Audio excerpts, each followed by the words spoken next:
कि मैं 10 वर्ष तक संकल्प करूंगा। महात्मा कर्दम मुस्कुराकर बोले, नहीं, भगवान ने कहा आप शादी करोगे। नहीं नहीं, मैं शादी नहीं करूंगा, मैंने 10,000 वर्ष तक का संकल्प कर लिया कि तपस्या करूंगा। महात्मा कर्दम मुस्कुराकर बोले, नहीं, मैं शादी नहीं करूंगा, मेरे भगवान ने पार्वती परमात्मा ने कहा मैं तो आपकी शादी पक्की कराया। आप पक्की करे आए हैं? हाँ, पक्की कराए। प्रभु ने सोचा ऐसा मन मन भावे और मूड़ी हलावे।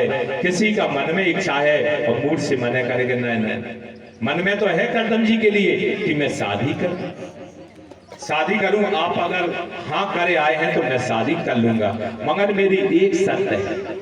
कर्दम जी ने भगवान से कहा, मेरी एक शर्त है, एक संतान होते हुए मैं गृहस्थ को छोड़ दूंगा, फिर अपने भजन समाधि में लीन हो जाऊंगा। भगवान ने कहा ठीक है, हो जाएगी। वो भी शर्त कैसी कि मुझे आप ही जैसे भगवान का मुझे जन्म हो, भगवान का ही जन्म मेरे घर हो। भगवान ने कह दिया तथास्तु। ऐसा कह दिया। कर्दम ने कागों बात पक्की कराए हैं। भगवान ने कहा स्वयं नाम के जो पुत्र हैं वह मनु महाराज के 2 पुत्र और 3 पुत्रियां आकृति, देवहूति, प्रसूति स्त्रियों के नाम हैं। प्रियव्रत उत्तानपाद पुत्रों के नाम है।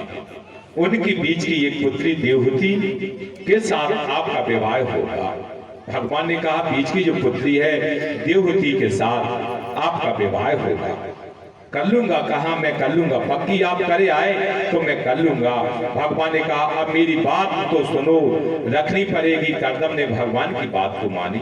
जब विवाह होने लगा तो कर्दम जी को याद आ गया, बोला था मैं तो भैया तपस्या करने के लिए आया था और कहां गृहस्थी जंजाल में फंस गया। क्योंकि घर किसके लिए लगता? पत्नी के लिए। पति को क्या लगता? 2 हाथ में और 2 आंख में, माने 2 भोजन को रोटी मिल जाए और सोने के लिए बिस्तर मिल जाए, पहनने के लिए चड्डी बन जाए, बस। घर गृहस्थी तो पत्नी के लिए है। पति तो बाहर वाले कहलाते हैं, पत्नी घर वाली घर की मालिक है, लक्ष्मी है। इसलिए उन्होंने कहा अब आप कहें पक्की करे तो घर गृहस्थी भी तो चाहिए। जब इनको पुत्री तो होगी, पत्नी ने ऐसा, मनु बोले मैं सत्य लगता हूँ। ऋषि बोले आपके स्वयं भगवान आपको बनकर आना होगा। स्वीकृति दे दी। देवती का विवाह कर्दम ऋषि के साथ हो गया। राजकुमारी ने उनकी पत्नी अपनी पति को होकर अपनी पर्म कुटी को बना लिया। अपनी पर्म कुटी जब बनी थी कर्दम की, उस कुटिया में ले गए। हजारों सर्प के बिल बने हुए हैं, मेढक के बने हुए हैं, बिच्छू के बने हुए हैं और हजारों पक्षियों के घोंसले बने हुए हैं। उसी में कर्दम ऋषि की कुटिया में जो शादी कर आए, उन्होंने कहा आपका बैठने का स्थान कहाँ है महाराज? स्वामी पतिदेव आपके बैठने का स्थान कहाँ है? कहा जो कोने में 1.5 हाथ की वो मेरी आसन है, वो ही मेरी जगह है। इसमें सांप रह रहे हैं, बिच्छू रह रहे हैं, मेढक रह रहे हैं, चूहा रह रहे हैं, छिपकली रह रहे हैं, सभी रह रहे हैं। भगवान ने कर्दम ने कहा वो भी अपना ही घर मानते हैं, सभी का यही घर है। 1.5 फुट की आसन उन पर करने, थोड़ी समाधि कर लो। समाधि में लीन हो गए। गृहस्थ को छोड़कर वो समाधि में लीन लग गई। सब मनु ने आखिरी को देवहूति का और समाधि में लीन हो गए। जाकर परम कुटी को जब कितने 40 वर्ष जुगलियां हो गई, वो भी कभी देवती पत्ते खाकर, कभी पानी पीकर, कभी फल खाकर रहती थी। वहां से जाकर चिड़िया चहकारा देवती ने पुनः क्या किया? देवहूति पुनी तास कुमारी जो मुनि कर्दम के प्रिय नारी, कर्दम की नारी बन गई देवहूति। मैंने किसी भी बिल में चूहा बैठा देखा, किसी में कुछ बैठा देखा। देवती ने जाकर भगवान ने देवती बोली मैं जी आपकी धर्म पत्नी हूँ। जब उनकी समाधि खुली 40 वर्ष बाद, तो उसी जगह कर्दम की पत्नी देवहूति खड़ी दिखी। कहा आप कौन है देवी? देवी आप कौन हैं? कहा स्वामी आपने मुझे पहचाना नहीं है। 40 वर्ष पहले आपकी मेरी शादी हुई थी, मैं आपकी धर्म पत्नी हूं। उसी बगल में सरोवर में जाकर उनका हाथ पकड़ा करदम ने देवहूति का हाथ पकड़कर सरोवर में डुबकी लगाई। पुनः वे 18 वर्ष के हो गए, वे 16 वर्ष के। फिर दोनों ने 40 वर्ष बाद उन्होंने अपना पुनः गृहस्थ जीवन चलाया। करदम जी की प्रतिज्ञा में एक पुत्री होते हुए गृहस्थ जीवन में चला जाऊंगा, तो भगवान ने ऐसी 9 कन्याओं को जन्म दिया। 9 कन्याओं को, कि भगवान ने तो कहा था एक ही पुत्र होगा, भगवान उनके यहाँ 9 कन्याओं को होगा। सबसे बड़ी का नाम है कलाई, मरीच ऋषि को बिहाई गई और ऋषि को बिहाई गई। और दूसरी का पुत्री का नाम है अनसुईया। अनसुईया को कौन नहीं जानता, कौन नहीं जानता। और सती जानते, अनसुईया अत्रि मुनि की पत्नी हुई। एक सज्जन जो मंत्री थे और वो हमारी कथाओं को देखते हुए भगवान ने सोचा ये वशिष्ठ है और उसी में से एक कन्याओं के साथ मेरे शंकर भोले के साथ विवाह हुआ। जाकर भगवान ने उसी में कहा था, सबके 9 कन्याओं के बाद भगवान ने कपिल भगवान का जन्म हुआ। बोलो कपिल देव भगवान की जय हो।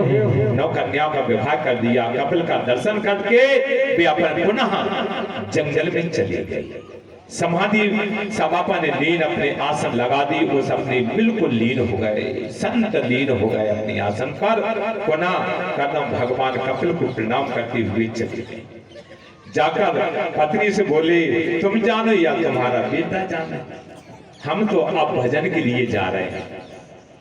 तो कपिल के रूप में चिंता की समाधि में लीन होकर देवहूति ऋषि की पत्नी कुछ और असर होगा, इससे आज माता देवहूति ने बड़ी तपस्या की और उनके साथ कपिल का संवाद। इस प्रसंग को सुनते हुए गौर से सुने।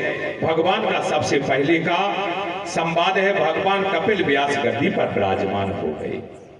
उनकी 9 कन्या विराजमान है। सभी 9 बहन बैठी है। कपिल भगवान से प्रश्न कर रही हैं। ये 5 ज्ञान इंद्रियां हैं, 5 कर्म इंद्रियां हैं, 5 ज्ञान को उपदेश देती हैं, 5 कर्म करने वाली 5 ज्ञान इंद्रियां। इस प्रकार भगवान ने अपनी आंखों के सामने सुंदर दर्शन को देखा।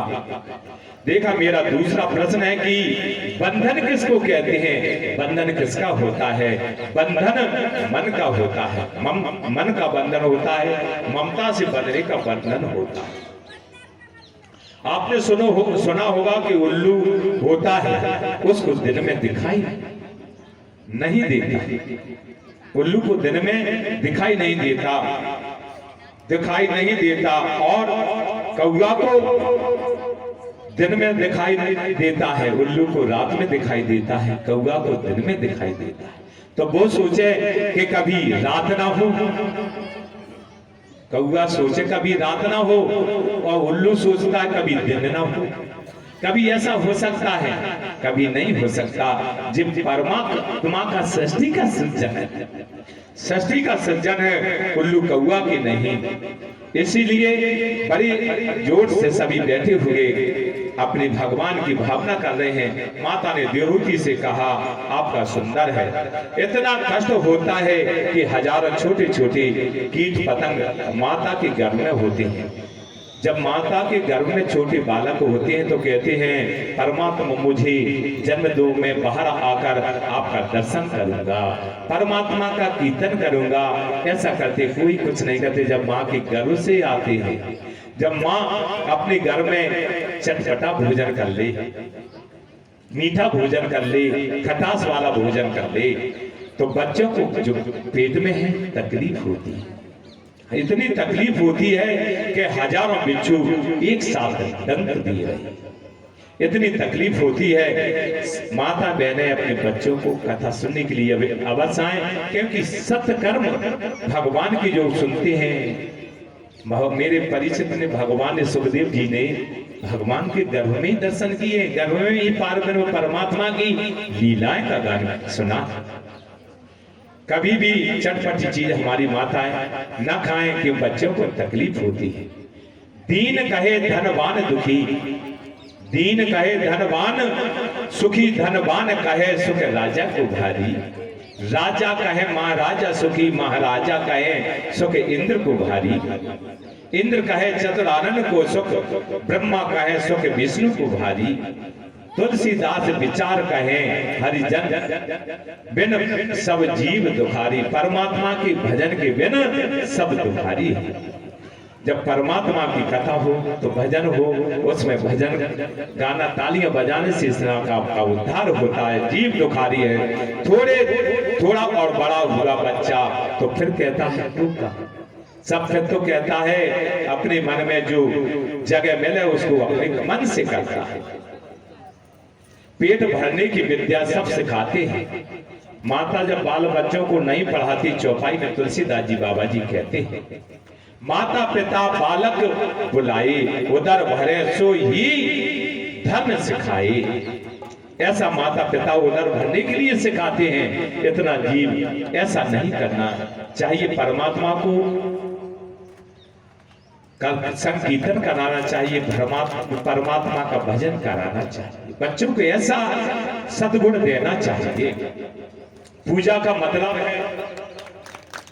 का मतलब है विश्वास फल देना है और परमात्मा का संकीर्तन करना है। ऐसा भाव करते इनको भैया के बड़े जोरदार से तालियां बजाएंगे, इनका उत्साह वर्धन करेंगे कि हमारी श्रीमद् भागवत कथा होती रहे, माला अर्पण करने सभी सज्जन आते रहे। क्योंकि धर्म है, कलयुग में आपने देखा था कि अभी कथा में कि एक पैर कलयुग का है।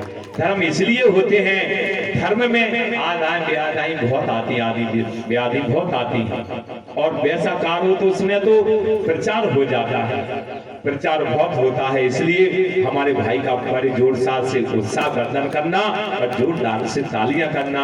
इनके बाल गोपाल पढ़ते रहे, इनके घर में सरस्वती हमेशा रहे, लक्ष्मी का इनके घर में वास रहे और इनके घर में भाईचारा का भावना रहे, ऐसी हम कामना करते हैं। बोलो श्रीमद् भागवत महापुराण की जय। जय श्री राधे श्याम। मुझे ऐसी लगन तो लगा दे, मैं तेरे बिना पल ना रहूं। ऐसी लगन तो लगा दे।